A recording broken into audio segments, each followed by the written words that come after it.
shan bilood kadib waxaa maanta mar kale dib loo bilaabay dhismaha wadada laamiga ah ee isku xirta muqdhsho iyo afgooye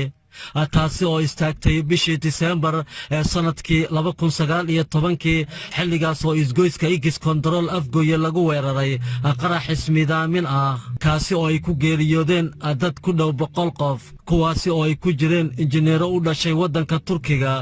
kuwaasi oo dhisaya wadadan oo dhismaheedu ay maalgelisay dawladda Qatar ayaa muddo waxa yarneed cabsi dhinaca amniga ah maadaama dhowr jeer qaraxyo lala beegsaday shaqaalaha dhisaya gaadiidka culus ayaa maanta mar kale la arkaya iyaga oo dhisaya wadada waxaana wadadan ay muhiim u tahay isu socodka muqdhsho iyo gobolada kale ee dalka qaarkood mashruuca dhismaha wadadan oo ay qaadatay shirkad Turkish ah ayaa waxaa maanta goobta lagu arkayay shaqaalaha Turkiga kuwaasi oo ilaalinayeen ciidamo Turkish ah iyo kuwa Soomaali ah dhismaha wadadan oo qaadan doonto dhowr bilood ayaa waxaa sidoo kale barbar socda wadada kale ee isku xirta muqdhsho iyo jawhar taasi oo yana qayb ka ah mashruuca ku kacaya 200 milyan oo dollar